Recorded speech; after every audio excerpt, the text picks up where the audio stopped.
In a time of endless media content, political correctness and fake news, a city in chaos cried out for heroes. Two men were chosen, a mighty force forged in the heat of hilarity. The crack, the banter, the lack of negative waves. Their podcast would change the world. And instead, they got two absolute idiots. One whose crippling narcissism will inevitably lead to someone choking him to death. The other, his obsession with Stone Cold Steve Austin ended in multiple restraining orders and a broken neck, not his own. No, this isn't the number one podcast in the country. Yet. It's Jack and Sean on You Ain't Heard Nothing Yet! Hello, how's the form? What is the crack on? How are you getting on? Folks, we never thought that he could sit down as long. He tripped 7 floors up on a wrestling figurine. God knows what he's seen. He has never been, or to our greatest knowledge, a member of the Eagles, but his wardrobe would suggest otherwise. Health check has been passed, but revealed warnings. Proceed with caution. It's a wild Sean Skews. And on the opposite end of the interwebs, the tubes that form the power and progress of the internet that's allowing us to come to your ear holes, the man who is quite happy enough to be quarantined with enough bottles of wine to kill a small horse is Jack Donnelly. Hey-o. And you're listening to You ain't heard nothing yet, folks. You Ain't Heard Nothing Yet, and we are back. We are still in quarantine. We are still in lockdown, like most everyone in the greater in the guts of the world at this stage, I think. But we will not stop us coming to you with your regularly scheduled, now actually more regularly scheduled, because we've got nothing to do now but sit in the house and talk to each other. True, I know it's been fantastic, Sean, hasn't it really? It has. This is only the second episode in as many weeks, and I'm already bored of talking to you. I sort of thought, Sean, you would have been bored of talking to me, I suppose, years ago. I suppose now that it's only taken you, what, I don't know, how many years to get bored? I mean, it's taken quite a while. Yeah. Better people have lasted much less time. But it has been another, I wouldn't say exciting week, because I don't know if I've seen anywhere except my flat and the empty shelves at the local Tesco. But it's certainly been a week that has happened. Just what about you? How have you got on? I've gone on incredibly well, Sean. I've made some delicious culinary delights that I'll have to add to my Instagram, I suppose, this week. Jackie D123, shameless plug. I am going to make some seafood chowder. Chowder. Watch that episode of Simpsons during the week. It was brilliant. So I'm going to make some chowder during the week. Actually probably tomorrow. I've got my prawns and hake out defrosting at the moment. I chopped up my veg. Fuck, I love prawns. Prawns are so delicious, boy. Prawns and mini golf pie, that's all I need. Give Sean enough prawns, mini golf and Jamison, and he will be fine. It's like like in films when somebody is getting taken away. I mean, it's like we need 60 cc's. Dad's like, we need 60 cc's of mini golf and prawns. Stat. I've been coping okay, Sean. I haven't went mad. I've been reading constantly, still getting through 1975. Just keep saying numbers, you'll eventually get it right. Eventually get there. So rattling through that. See how I didn't say the number again for fear of getting it wrong. So rattling through that, working away this week. I've been out and about looking around me. It's been okay. We're allowed out once a day. We have our unofficial lockdown. This week you're not allowed more than 2 kilometers away from your home. Is that correct? Now? That is true. But realistically, Sean, you see, I am already 2 kilometers from my home, so I have the freedom of Dublin, the freedom to walk about where I wish and please. I'm the loophole. I'm like one of those ladders. What about your good self? How have you been getting on? Yeah, much the same. Not any large amount of anything to report. I've played a lot of video games, watched a lot of TV. I've had a box of craft beers delivered on Friday, Thursday. I don't know. That's all blended together. Fucking craft beers. We subscription beer52.com, please sponsor, because your subscription is 30 quid, and a free one would be much better. Okay, but, Sean, you're allowed to tell me beer52. Your 2 favorites from your beers that you've got. Oh well, I've only drank fucking. I never drank 5. I'm on my 5th now. I've been savouring them, Okay, your first, then you're allowed one favourite so far. My one, it might be, there was a Henny Stout. came in this beautiful, beautiful bottle. And it was just this very rich, very tasty, sort of nearly chocolatey, not maybe not chocolate, but hints of chocolate, rich chocolate aromas. You know, it was Well, very tasty. stout has connotations to tasting like dark chocolate at times. To be fair, so was Hmm it named after the late great Seamus Heaney? I think so because it is from the because this Beer 52 guys do like a themed box every month, and obviously March and Paddy's Day and all that. Their themed box for March is all Irish breweries. So I would imagine it is named after the poet. Um, I'm currently having a can of Atlantean New England IPA from the White Hag Brewing Company from Ballymote in Sligo. Very nice. Mhm. And inspired by mythological sea journeys, which took curious voyagers beyond the ninth wave in search of the magical other worlds and the secret treasures they held. For this IPA, our inspiration has travelled back from the other lands of New England across the cloudy foam of the Atlantic to Sligo. But yeah, it's tasty. It's tasty indeed. There's been some good shit in it. Do you know what? Um, I heard, Sean, that Sligo County Board have been on to you about voiceover. yeah. It's true. It's true. Unfortunately, with all the shutdown and all the appointments that they had me booked in for their tourism videos had to be cancelled. Yeah, you're gonna So be a star. So, excuse, we are going to chat today about some, I suppose, brilliant, brilliant gigs that we have seen or heard. Also, before the thing is out, obviously we're not going to concentrate too much on the coronavirus for this, but fair play to all the NHS and HSE workers and all. Did you go out and clap, Sean? I'm sure you did. The other evening at 8 dead, o'clock. dead. Did you? I did indeed. I did indeed. Well, actually, to be fair, I stuck my head out the window and then was like, "Oh shit, nobody else is here. Retreat, retreat." And I You clapped clap inside. lonely on your own. You clap Had a wee lonely pep. on your own. There was a good few people clapping here, to Um, be fair, in the digs in Dublin, so I was happy enough. must be definitely a bit strenuous, like so. Firefox. Sean Hughes, it must be definitely a bit strenuous. You know what I mean? I know that's an understatement. That's an understatement. Um, you know what I mean? You know what I mean? Like, I get Uh, it's a match of serious intensity, and intensity, it seems intensity, it's intensity. only the first half, I think. True, true, true, true.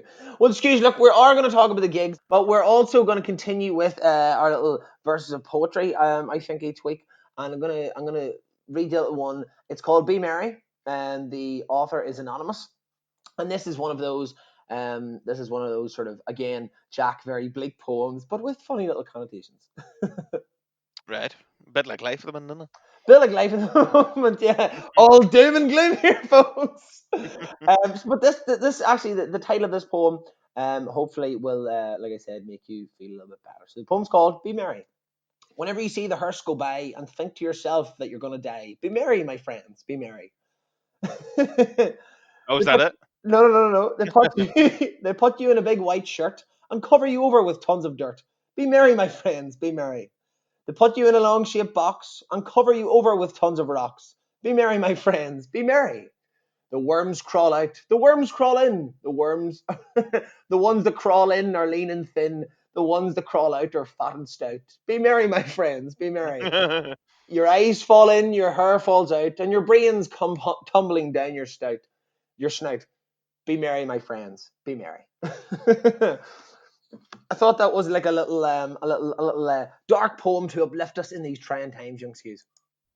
I'm pulling these from a book. It's called the Rattlebagos Collection of Poems, edited by Seamus Heaney and Ted Hughes.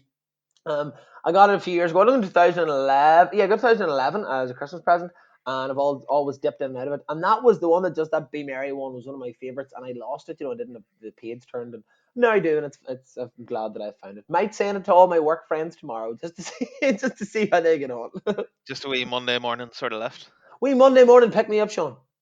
I was just going to say, is there anything in particular you've been watching that has kept you merry in the last week or so? Oh, well, I suppose I've been watching. Excuse me. I suppose I've been watching Twin Peaks.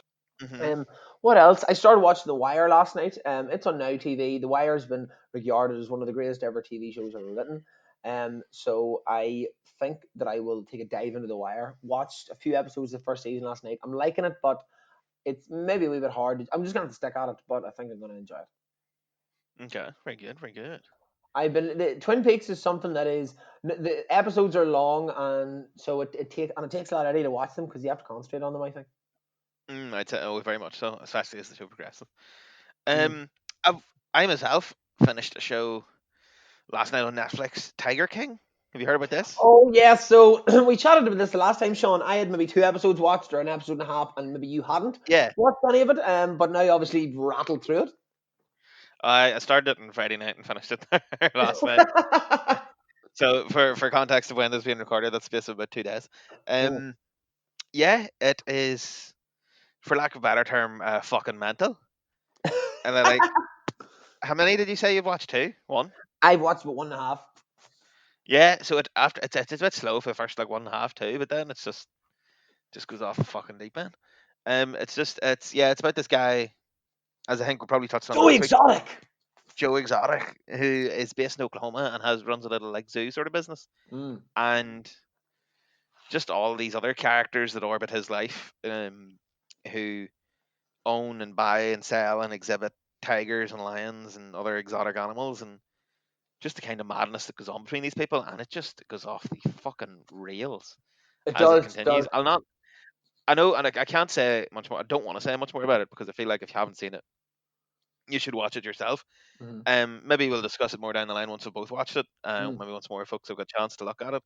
But I would recommend getting through it just for the lunacy, because there's just so many times where if you're watching it and they say something and you're like, what? And it goes off in this completely other mad direction. It's just, yeah. Tiger King. It has a subtitle, but I'm not sure what it is. But it's on Netflix, and it is up after our brief chat about it last week. I went and picked it up there, and it just quickly, you say, very quickly rattled through it. Mm. Um, and yeah, I've been watching as well a lot of artists, big and small, and with various size followings, have been doing live stream Have. gigs, and I've been watching a lot of those. It's been good crack. It has. I watched Gary, Hosiers. Thoroughly enjoyed. Thoroughly enjoyed. He jumped um, on, and I think it did was he around 8 o'clock. Watched it on Instagram. It was very did good. he did he do any covers or all his own stuff? Or Rattled through all the usuals. Didn't get to see it all, so there might have been some covers in there. Rattled through all the usuals. He had a guy with him that I don't know who the guy was, and I apologise for not knowing who the guy was that was singing with him, playing the piano at the start of it with him.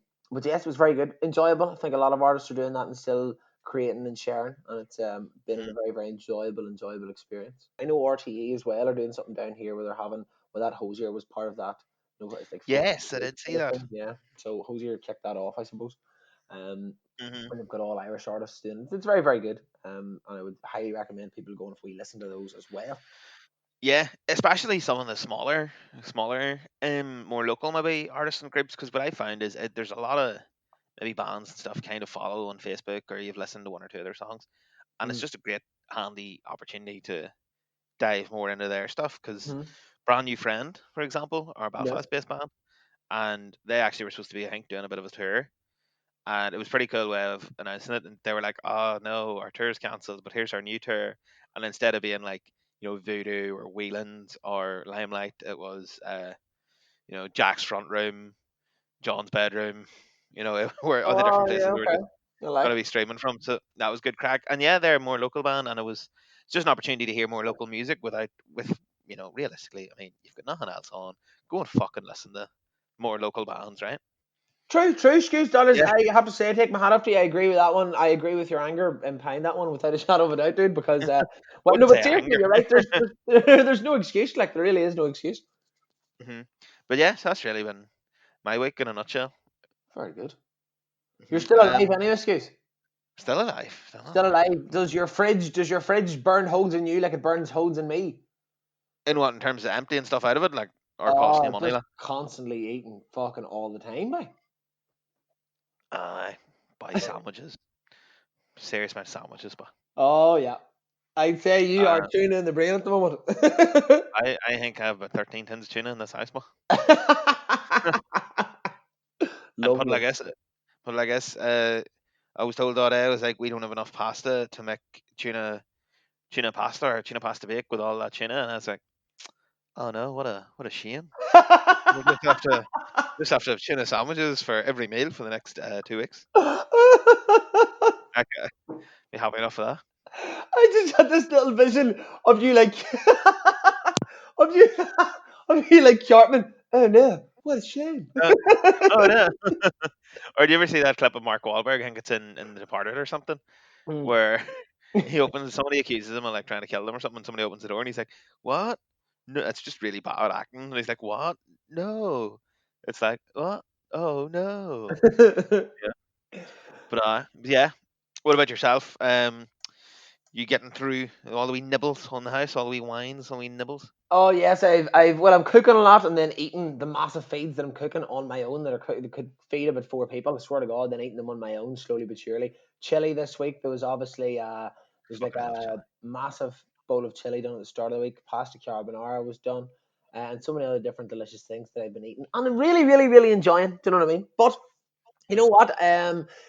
We must trundle on, excuse, you know what I mean? I keep the coronavirus away with constantly dissecting my throat. Sorry, disinfecting my throat with of course alcohol, as you know, we have to keep healthy in these trying times.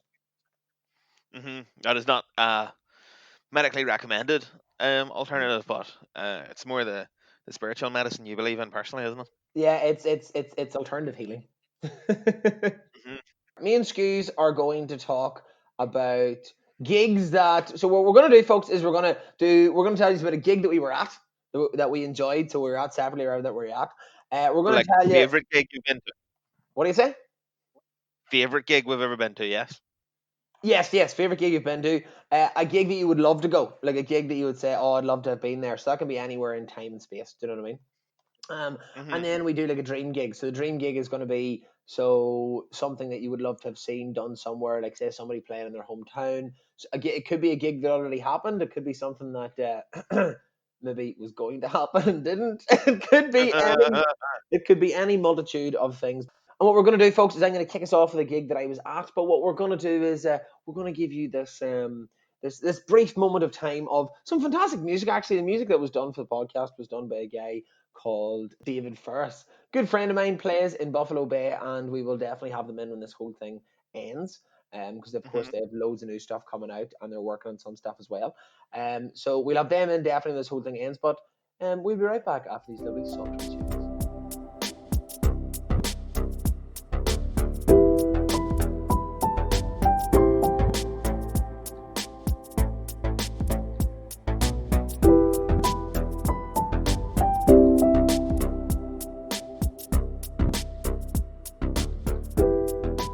And we are back again with Jack and Sean on You Ain't Heard Nothing Yet. We're going to talk about gigs that we loved, our favourite gigs and all such things. But I'm going to start off with my favourite gig, a gig that I was at.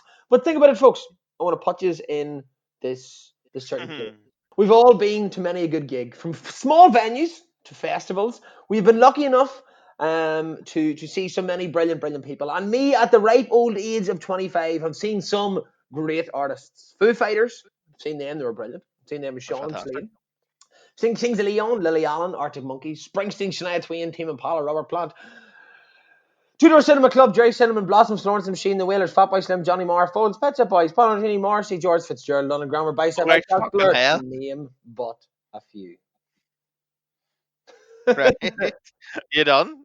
Those are just a few gigs that I've been at that were that I thoroughly enjoyed. But I had the How long did it take privilege. you to how long did it take you, sorry, to remember, like, to sit down and remember those names and be able to write them on a list? Oh, well, I literally done it earlier on. I just wrote in a list. I was like, right, think back, think of all the people you've seen, and I got most of them. I got most of them, to be fair. Can you believe I Because forgot Morrissey though? I forgot Morrissey. you forgot Morris. Like, fuck, that was a weird fucking. That was a saga in and of itself. That's fuck. When was that? That's 5 years ago. It's a long time ago, my friend. But Hmm. anyway, yeah, we'll maybe divulge that story someday. But for now, Right. tell us then, what was the Gig that gig that rose through those very extensive ranks to reach the top of the mountain? I had the privilege, Sean Excuse, to be at a gig in Nolan Park, Kilkenny, named after the longest serving GA president, Thomas Nolan, Right. who held the aforementioned role for 20 years, 1901 to 21. Okay. Okay. It has seen the likes of Rod Stewart, Dolly Parton, Paul Simon, and Springsteen. And on the 14th of July 2018, two giants of the music industry, and we're not going to pigeonhole them somewhere into some one particular thing of music industry, the entire music industry. These two men will go down in folklore, one of whom I've seen at the RDS with the Crazy Horse, RDS Showgrounds, some years before. Neil Percival Young, 73 at the time, and Robert Alan Zimmerman, aka Bob Dylan, 78 at the time, joined together on stage when the sun was splitting the sky. Sean, it was brilliant. My ginger skin was sizzling, and I was that dehydrated Bubbling. that come the end of the evening, my brain was trying to push out of my skull. And that was 5 o'clock Mhm. when we got back in Dublin the next morning, and I had to be in a train to go to work at 7 that same morning. Dedication. Dedication to the cause, dedication to the cause. I was not going to not go and see Bob and Neil, like I said. They were absolutely fantastic, okay? We set off from the gaff. I had originally booked the wrong buses. I was out fucking nearly €50. An absolute handling You and useless scenes that bastard. morning. Scenes by scenes. It was awful. We had gathered and made sandwiches. Me and a good friend of mine, Shane Hannah from the Ferry Road, had made sandwiches and beer was in tow. They were in a bag. We jumped onto the bus, packed on, headed to Kilkenny. It was absolutely fantastic. Lovely day. Fell in with a doctor and her lovely English husband. She was from Stearstown. She was indeed. Fuck. And they were. Hold on. So you, a man from Terrylahan living in Dublin, got on a bus to go from Dublin to Kilkenny and having a beside a woman from Stearstown. A There's doctor nobody from else. Stearstown, actually. And if she's listening or she's working at the moment, fair play to your blade. Fuck me, there's only about 50 people living in this island, isn't there? And it's mad, like it's absolutely mad. Fell into them, like I said, she was a lovely lady, and so was her husband. And if she's working at the moment, fair play to her, keep her lit. Uh-huh. Now we seen the tail end of Glenn Hansard, who was on before Neil Young. Neil came on just after 6 o'clock. We only seen, like I said, seen the tail end of Glenn Hansard. The sun split the sky, Sean. It was an absolutely beautiful, beautiful day. Neil Young came on. He also played with Luca Nelson. Luca Nelson was on guitar. That is the son of the absolutely fantastic, who we all know and love, Willie Nelson. It's his son. Mhm. He played with his band Another man who Promise did a of the very Real. good live stream there the other week, Willie, and his son and a few other compatriots, and did a whole live stream as we were just discussing in terms of like Instagram, Facebook live gigs. Sorry, carry on. Mm, didn't see that one. I regret I didn't see that one, to be fair. Mhm. Um, Neil rattled through some absolutely brilliant tunes. Let me see, Manson on a Hill, Heart of Gold, Rockin' on the Free World. I had seen him in 2013 in the RDS when he was doing his Crazy Horse tour, Crazy Horse tour. And my apologies. Mhm. Um, have to say I liked him better this time. He pretty much blew the place to smithereens the last time he was here with some of the music. He was big into like playing with different sounds and stuff. He was really good, but just the atmosphere, the whole everything was just for this gig was just better, to be brutally and totally honest. Okay. So Neil came out first, and then of course Bob came out after. Now I'm a bigger Bob Dylan fan than I am a bigger Neil Young fan. Bob Dylan He is. was I am. Bob Dylan was absolutely fantastic. He came out in a black, was it cotton suit, wearing a white Did you get to fedora. feel it? What's that? Did you get to feel it? How do you know it's I, cotton? I only wish I got to feel it, Sean.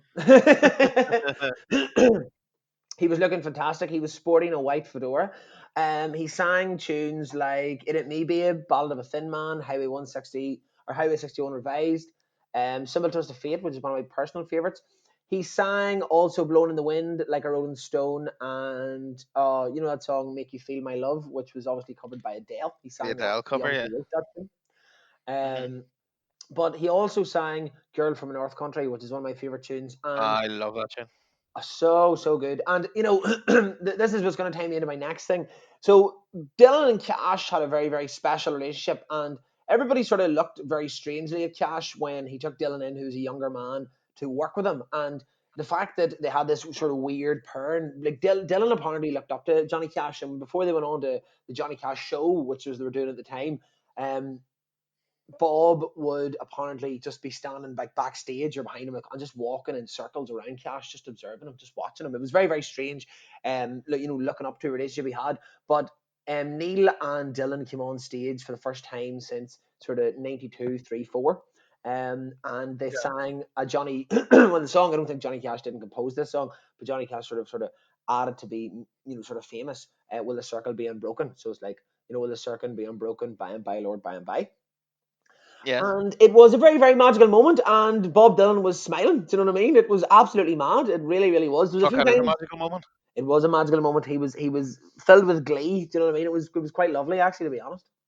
And then what was the atmosphere? You know, the audience like? Was it very much this sort of because obviously, while Bob Dylan has toured constantly for years and years and years, his gigs in the UK and Ireland are few and far between. So was there this kind of atmosphere of real like reverence, or was it like a bit of a party, or what was the vibe at the gig itself? The vibe was very much like I suppose people were glad to be there. People thought that getting these two in the one place at the one time is absolutely brilliant. So a lot of people were very very happy with that. There was some people obviously who wanted just Dylan come out and just sing your big tunes, which is more what Young done. But it was thoroughly enjoyed and enjoyed by all, I think. hmm Surprised that you've told me that before, and I'm always surprised at that because Neil Young, like Bob Dylan, as in surprised that Neil Young came out and played the hits, because both men have a reputation for not playing the hits, because Uh, both obviously have very extensive back catalog. discographies and yeah, back catalogs, and will just kind of some random song from an album nobody gives a shit about.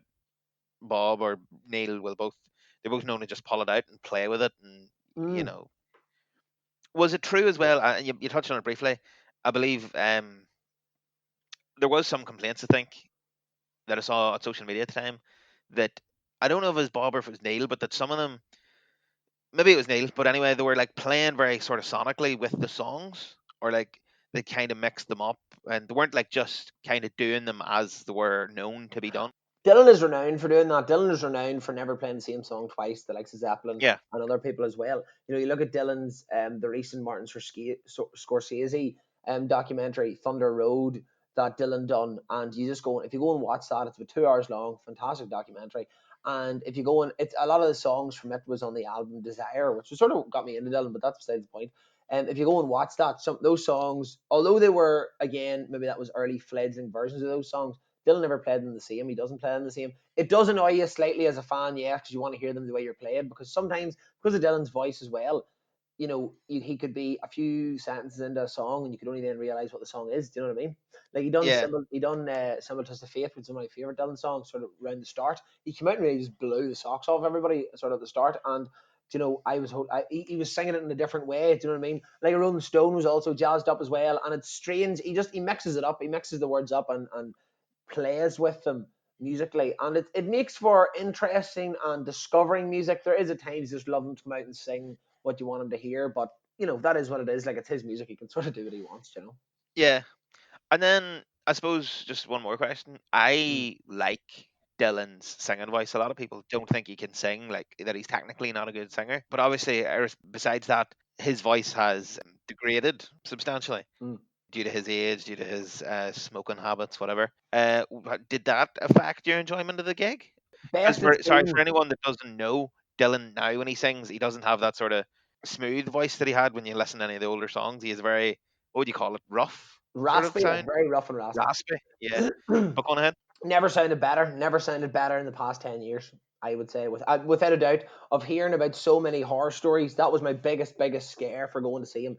The biggest horror stories is you go to Dylan gig and he sounds horrendous. Now, again, a lot of people don't really like Dylan's voice. I do, but a lot of people say that you sounded horrendous. He sounded brilliant. He really, really did. Sounded better.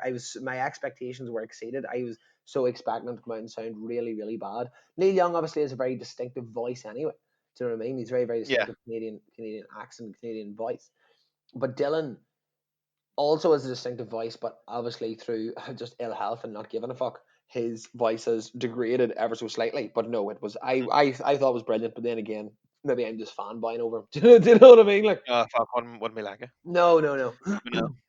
I suppose I was going to mention this as well in my section about the gig I wish I'd gone to.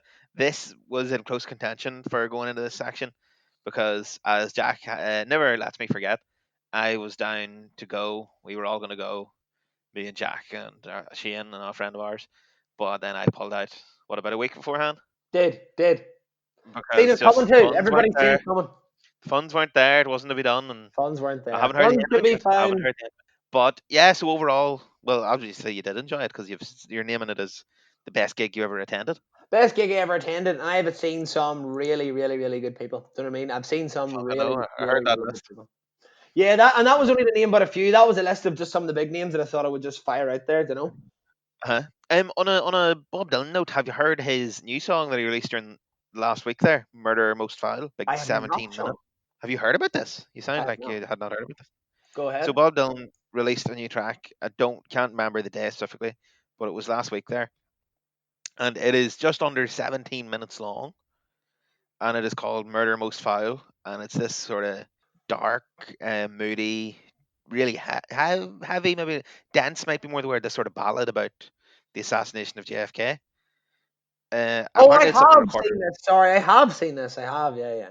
Right. Yeah, it's about the assassination of JFK, and I think he recorded it a while ago, and he's kind of just putting it out there now.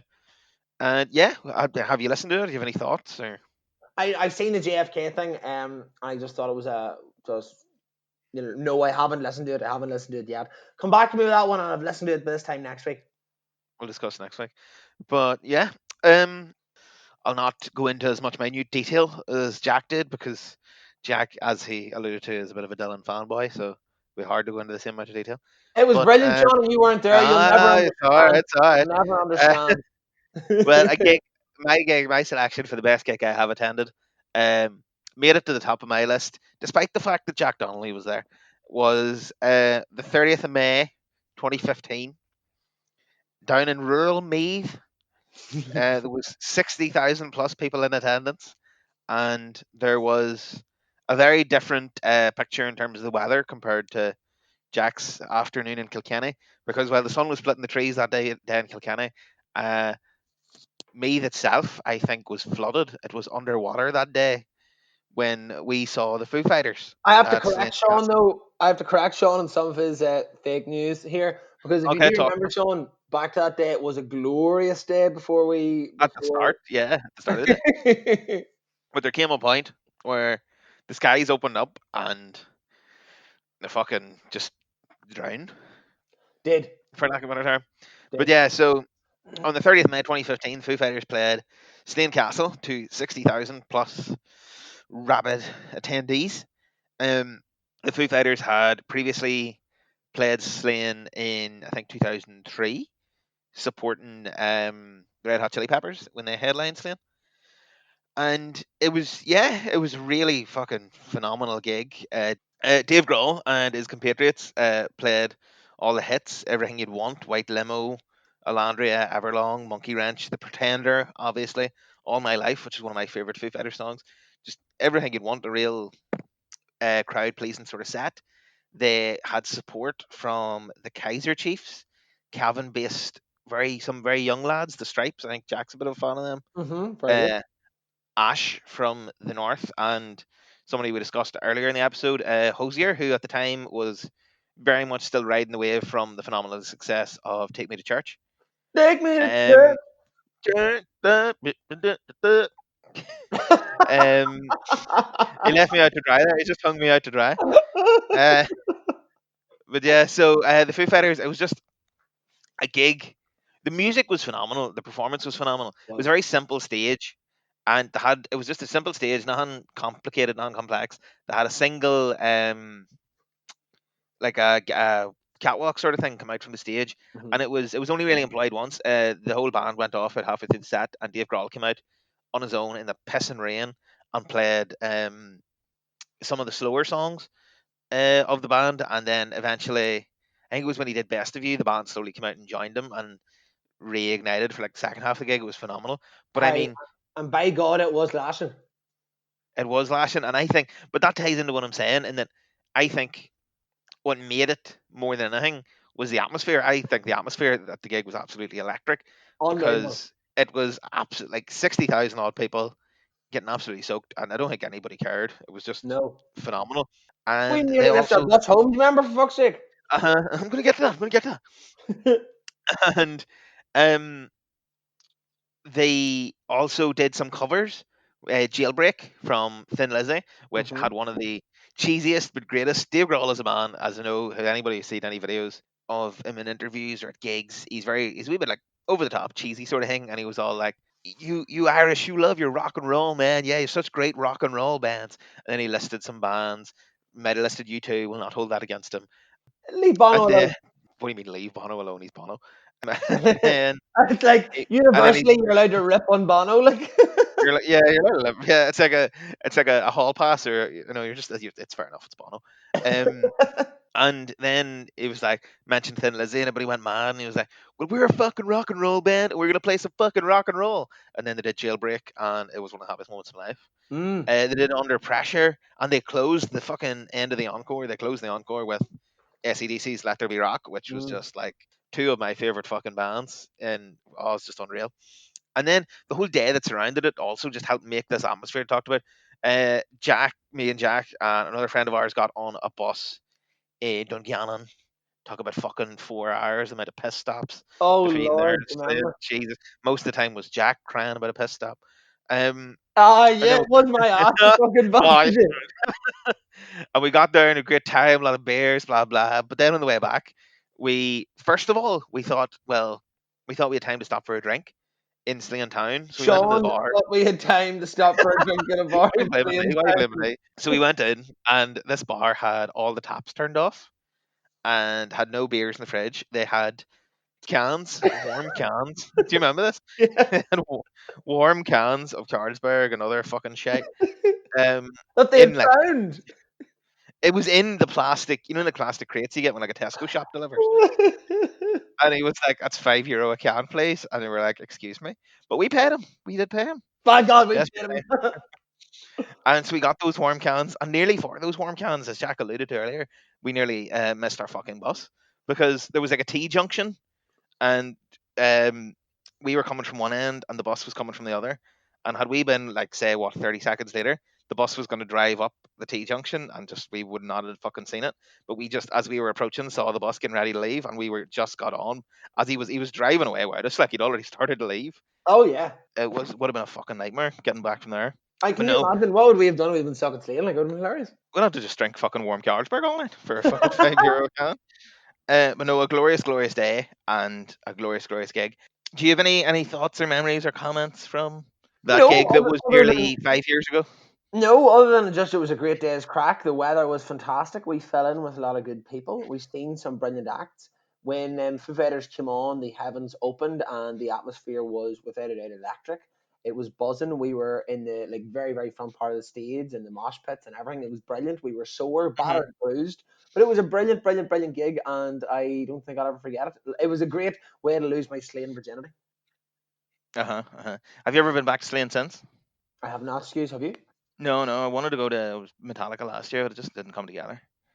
But well, someday, hopefully, Yeah, Sean fingers loves it when a crossed. Maybe, plan maybe. comes together. Just sometimes it never works. Okay, big fan. But yeah, that's my top gig. That's my best gig I've ever been to date. Who knows? Maybe the stream gig that I'm going to talk about in a few minutes will come together, and then that might top the list. Mm. What is your so next up? I suppose what is your gig that you haven't been to that you wish you had been to? So a gig that I wasn't at that I'd love to be at that I'd love to have been in attendance of. Now there's loads. This was a very very hard one to pick, and I think that this is an answer that evolves all the time. A great thing about a gig is that it's an occasion. So especially like a big gig.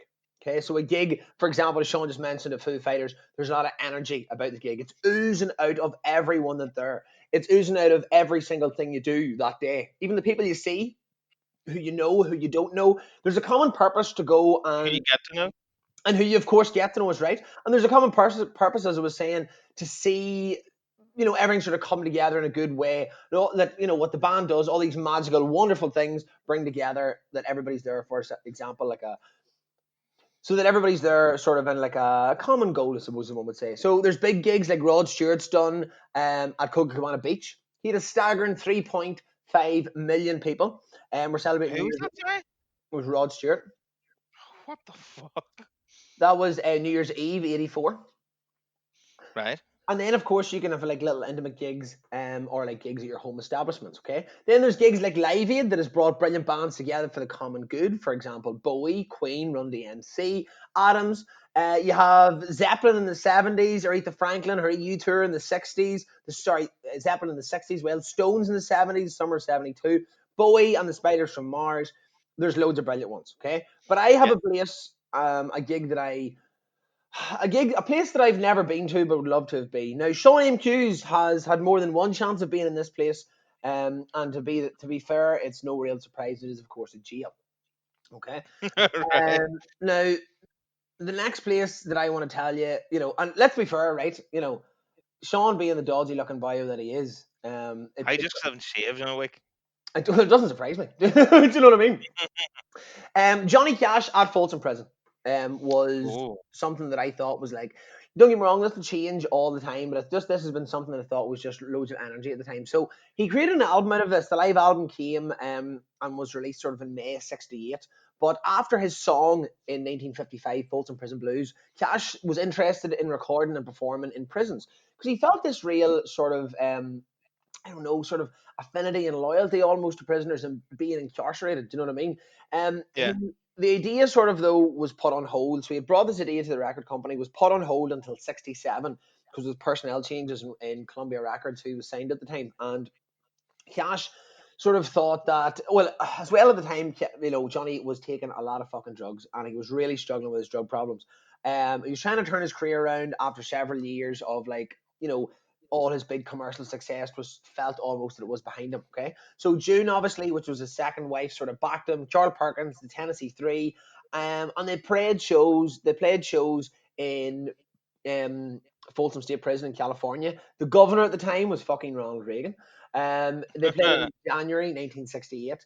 The album consists, then, like I said, this created an album, and it consists of 15 tracks from the first show he done there, and then 2 from the second show he done there. But now, Folsom Prison, like I said, when it was released then and everybody found it, it was absolutely massive and brought him back to like big fame. But the reason why I think it's just really, really, really interesting is that playing in prisons wasn't a done thing. Do you know what I mean? It really, really wasn't a done thing. Cash became No, interested in these still sort of, not a done thing. still not a done thing. No, definitely not. And you think about it like America has the most incarcerated citizens, like per capita, I'm really certain, throughout the world. Oh yeah, You know, there's a fantastic documentary on Netflix. It's called, I think, The 13th. It's about being incarcerated only for, or being punished or in servitude for only for punishment. And then it looks about how many black people are in prison in the States. Go and find that. Go and find that documentary. It's absolutely brilliant.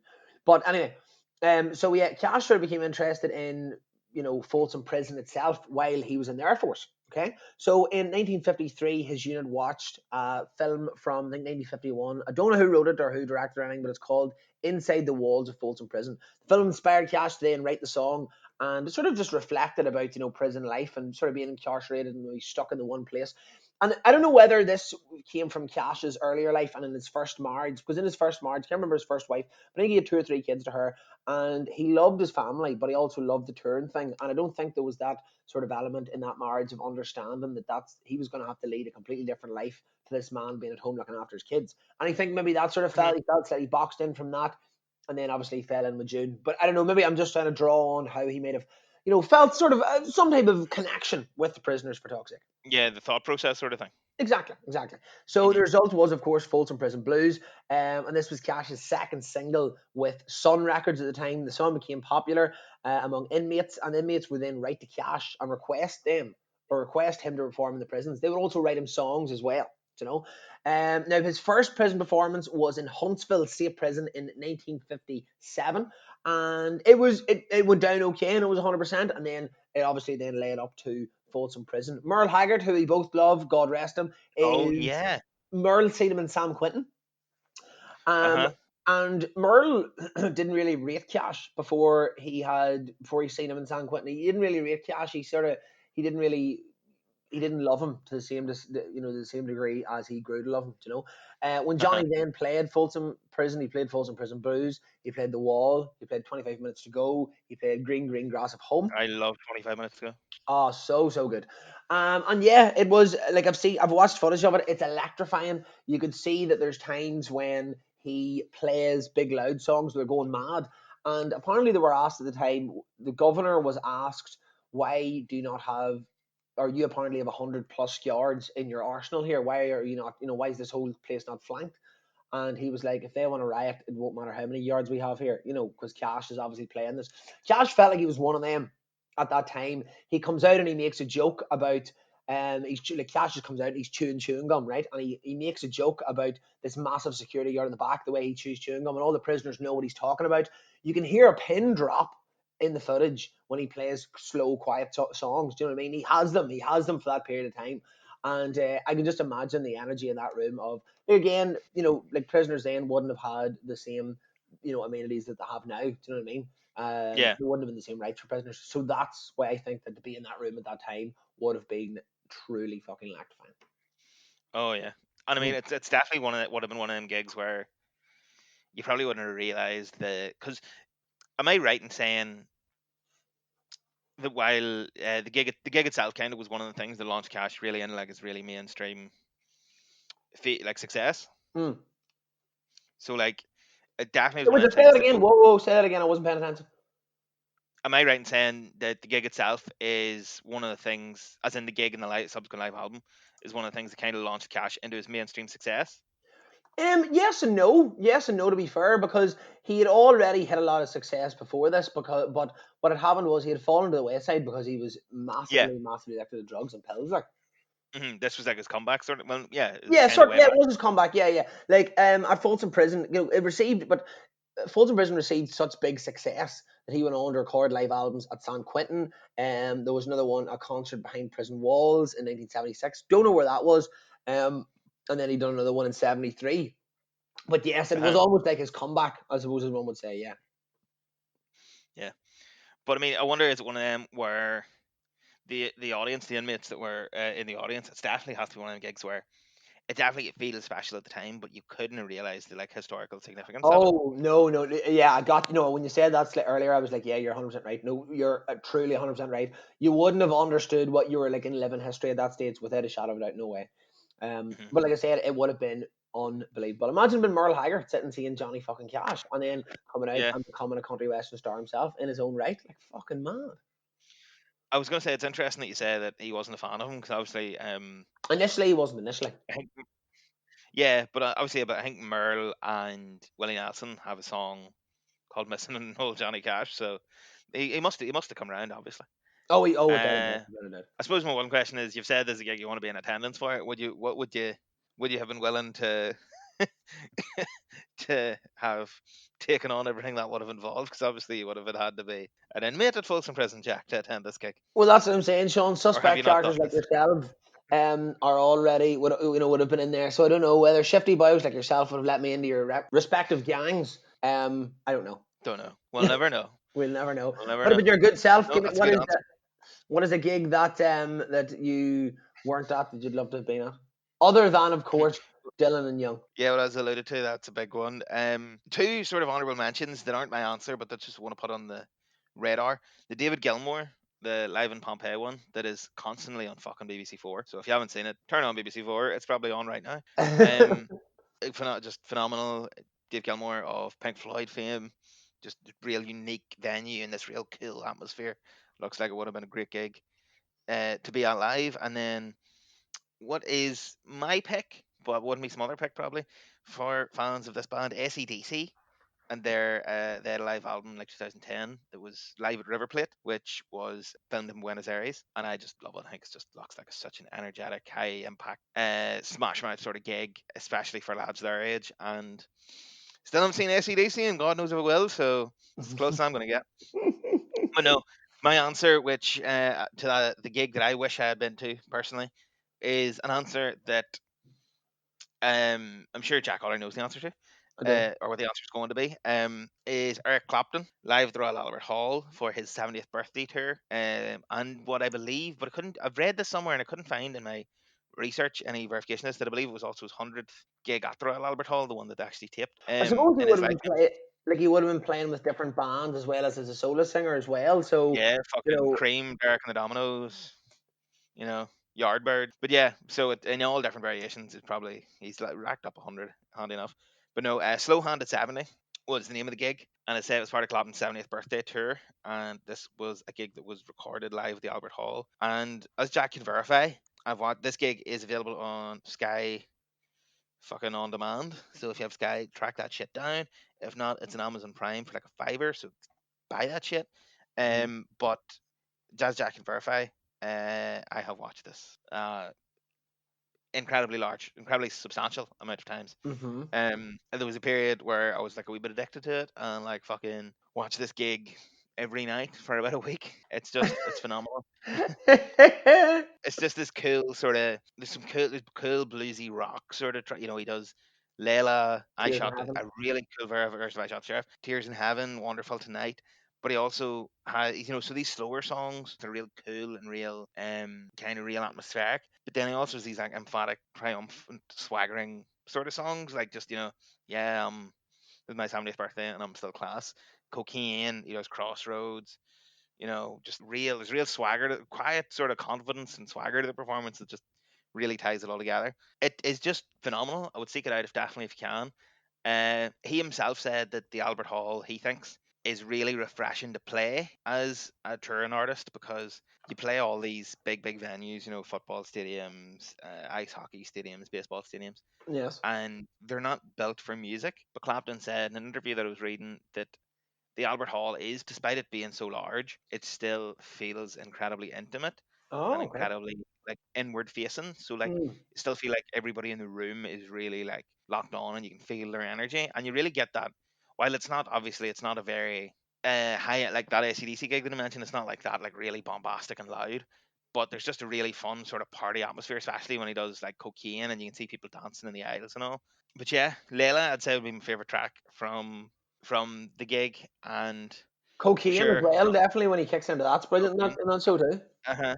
Uh huh. But yeah, just phenomenal gig. It's very much a gig that is so special. I think from having watched it so many times because of the energy and just the vibe. So it's definitely something I think you need to watch to see. Well, I'll try and get some of the videos from it up on YouTube, especially the Layla or Cocaine performances. But it's Hmm. just phenomenal and it's easy enough to track down. Even if you don't want to get an Amazon or Sky for the whole thing, the individual tracks are all on YouTube and really high quality and they're just unreal. So yeah, that was mine that I wish I'd been to. That was Well, recorded in 2015, I believe. So also a few years November, ago. I think, was it? Yeah. Yeah, So yeah, yeah, yeah, go and November. check that out. It is absolutely brilliant. Sean did find that and pushed it on to me. I was like, Jack, go and see this. You like Eric Clapton, don't you? Yeah, yeah, yeah. Oh my god. Yeah, it is incredibly good. Yeah, yeah. So, excuse, yes, I'm not gonna lie. I would love to have been at that gig with Eric Clapton. Eric Clapton's brilliant. I love him. I have a copy of Slow Hand at home. It's an original. My dad's. It will be mine when he dies. Whoa. Coronavirus. Touch fucking wood. But yeah, so we're going to go on to the final segment of the podcast today. We're going to talk about a dream gig. I'm going to come to you firstly on this one, Sean, for a dream gig because in these current trying times, with the coronavirus looming large, Croke Park, where we have spent many a good day. For anybody in Northern Ireland who doesn't know what Croke Park is, or anybody throughout the world listening to this podcast, whether you be listening in America, because we have listeners in America, whether we have listeners in England, which we have listeners in England, New we have Zealand. listeners in New We have Zealand, quite a few in New Zealand. we have listeners in New Zealand. We have listeners everywhere. If you don't know where Croke Park is, shame on you. But it is the I suppose GA headquarters, Sean. Yes. It is. It is. And it is a great place. And it is now being used as a testing center for the coronavirus. But sorry, Sean, continue. Sorry, your dream gig. I wonder. I wonder why that was mentioned. So we go. We go. Let me paint a picture. We go from 2020, March 2020, easily one of the most trying times in the island of Ireland's history, and we go back to probably the most recent before now trying time, and this was the saga, the um the shambolic episodes that surrounded my dream gig, a gig that technically counts as a dream gig rather than a gig that I wish I'd attended because it never actually happened. And these were the gigs that Garth Brooks was going to play in Croke Park in 2014. Sean was ripping because Garth Brooks was a greedy, hungry bastard. We'll break all that down. Break all that down. Ah, look at you trying to let me, fucking cipher it out. Like what? let's paint a picture for some of the fine people that might not know. So in January 20, so Garth Brooks is a country music icon. Friends in Low Places, Colin Baton Rouge, etc. All these great tracks. And in January 2014, he announced he's going to play 2 gigs in Croke Park that summer. Tickets went on sale. They both sold out almost immediately because it's Garth Brooks playing in Ireland. For context, I was reading through this as part of looking into this episode. Garth Brooks played the Three Arena in 1996, I believe, for how many nights in a row? I don't know, Sean. I don't know what the greedy bastard got out of us in '86. 9 nights in a row, 9 and nights. 9 nights. in the Come great. back, Well, what was Rouge. what was the point at the time? And then in May '97, played 3 nights in Croke Park, and then in November '98, played 4 nights in the King's Hall. So in the space of about 4 years, Gareth Brooks played on the island of Ireland 10, 11, 12, 13, 15 times, which And is he, just mental. it's just mental. Aye, and couldn't wait and get fucking only 3 nights out of Croke Park there very recently. Which you'd have And so been then at every single one of them anyway. only would have been at two of them. So then fast forward to 2014, these two gigs were announced. They sold out almost immediately. So then they announced three more, and those all sold out immediately. There were approximately 400,000 tickets sold, which at the time was equivalent to 10% of the population of the Republic of Ireland. Um, there was videos on the news of people camping outside Gene Stewart's music shop in Newgannon, which we'll definitely get that video up on Facebook. Um, and yeah, it was madness. It was pandemonium. Essentially, then the Residents Association, because for anyone that doesn't know, Croke Park itself is in a very built-up residential area. The Residents Association stepped up and said we don't. They had an agreement with Croke Park that there would only be three concerts a year because obviously noise and foot traffic and all that sort of stuff. And obviously these five Garth Brooks gigs violated that agreement. So the residents stepped up and went back and forth.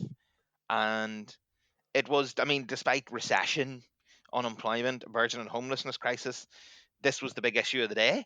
This was reported in the news as like fucking minute by minute. Peter or what's he called? Is he Peter Aiken, the guy that runs Aiken Promotions? I think he's uh, going to meet Garth now. It was fucking debated in the Irish Parliament, the In fucking Leinster White House. House, Leinster House. The White House was asked to get involved. It was absolute madness. And funny enough, the White House had an official statement that was like, "This is for Garth and the Irish government to sort out," or something like that. Yeah, Um, nothing to do with the US government. yeah, Let Garth and the lads sort it. and then ultimately, two of the gigs were cancelled, which left the three that were in agreement with the agreement with the Residents Association, Mhm. and but Garth was all like, no, either Greedy bastard. all of them or none of them. He made I thought you'd find this quite funny. I read a quote that I hadn't heard. He made the comparison, being like, "Well, asking me which of the five gigs to play or not to play is like asking me to choose between my children." Yeah. Oh, that's brilliant. I don't know how much you get paid for playing Croke Park, but I'd said support a few children. Like. I'd say it would Uh, support. I'd say it support a country's small population of children. For fuck's sake. Funny enough, apparently the estimate. What was the estimated money that this was going to generate? Do you think these five gigs?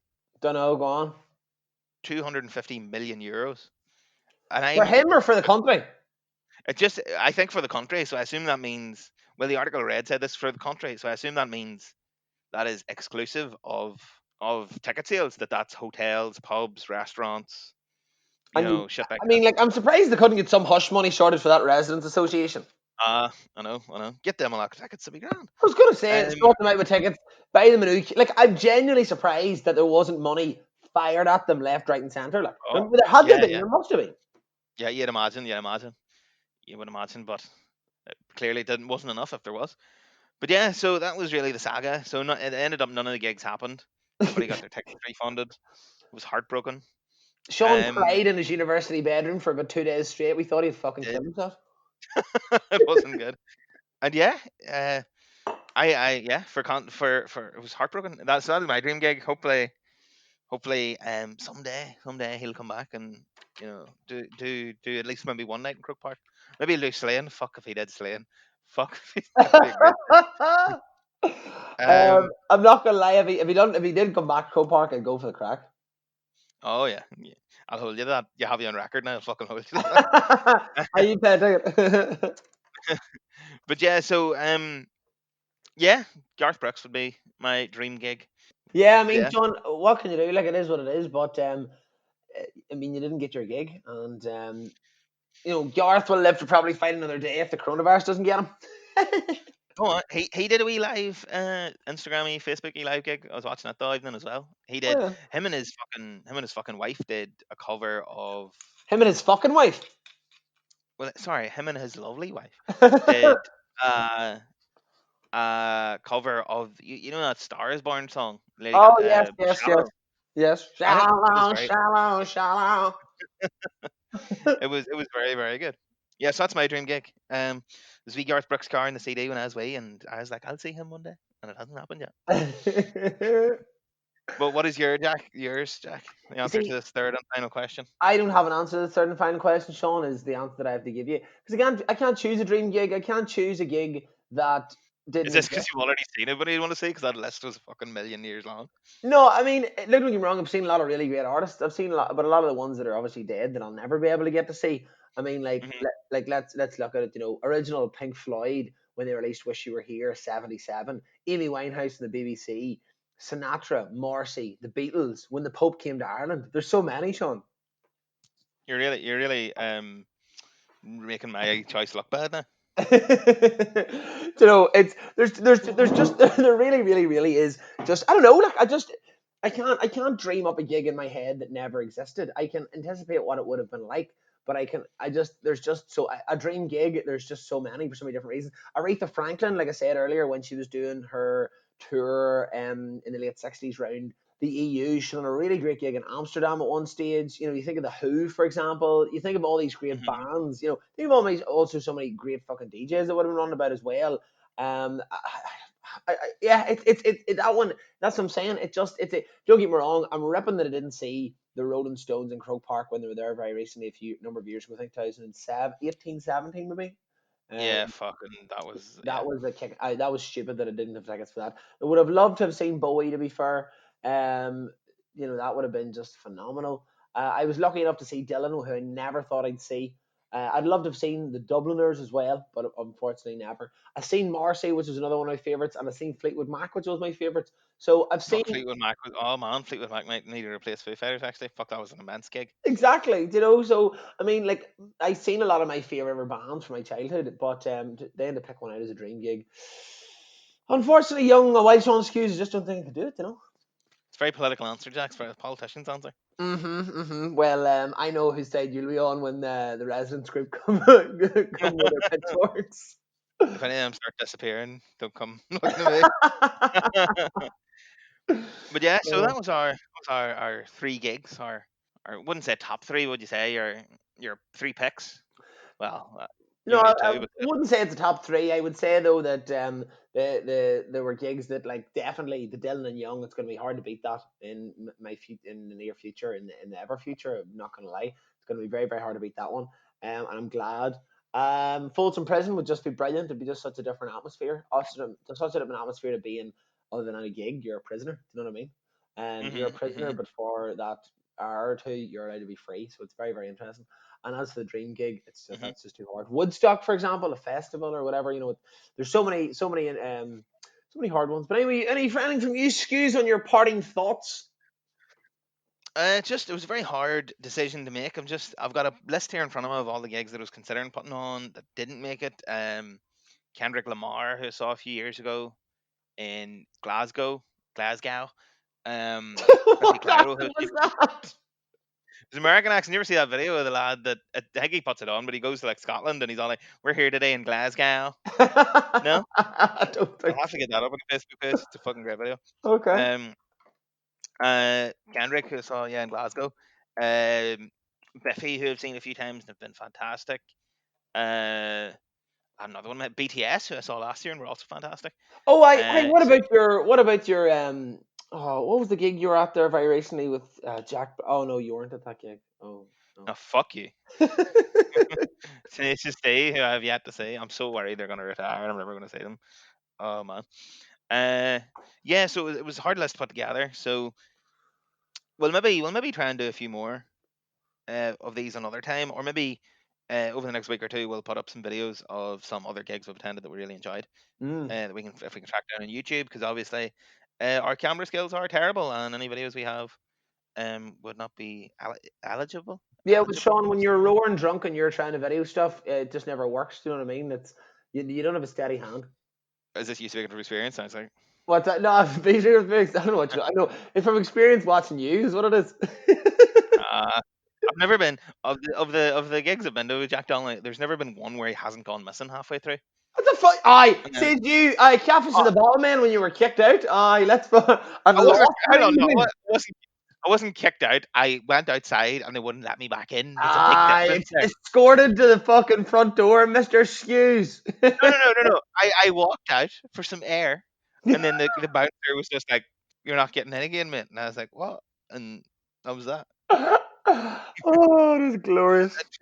Yeah, so actually, there maybe catfish in the bottle man should be my dream gig because I was there, but I didn't see them. Brilliant, brilliant. Well, look, we are And going yeah, to leave you, folks. We're going to leave you, and hopefully next week we're going to come back to you with a little bit of stuff on Twin Peaks. I've been watching it. I will have the second season finished by next week, so we'll definitely be able to get through the first 2 seasons. Is there a third season, Sean? there's a third season. The revival came out in 2017, and there's a film. So maybe we'll do a part one and a part two. Maybe we can discuss the first 2 seasons and then discuss the film and the third season when you get through those. We might just Maybe do. maybe we'll also be back next week with a bit of chat about WrestleMania, which is happening next week. Notice how, Um, folks, he said a little chat. a little. If the episode's 3 hours long, little chat's an hour and a half. But yes. So this is us for another week. Everybody out there, stay home unless you need to leave for essential travel. Stay safe, especially with the fucking mind-numbing boredom that is quarantine, but a very important quarantine. So, folks, of course, yes, listen, heed the words of a wild, wise Sean M. Hughes. Be safe, be happy, be well. The lovely man that is a brave distance away from me this evening. He may not have his country, he may not have his country hat on, but by God, like I said, he could have tugged out for the Eagles. It's a wild Sean Hughes. And the man, hundreds, tens of miles away, across borders, across counties, not across oceans, but across locks, who who may or may not, who may have been admitted as a prisoner to Folsom Prison, but would not have survived long enough to see Johnny Cash play, is Jack Donnelly. It was. And you've been listening to You ain't You Ain't Heard heard Nothing nothing Yet. yet. This is so hard with fucking recording online. But no, thank you, folks. Bye. Chat next week. Bye. Good luck.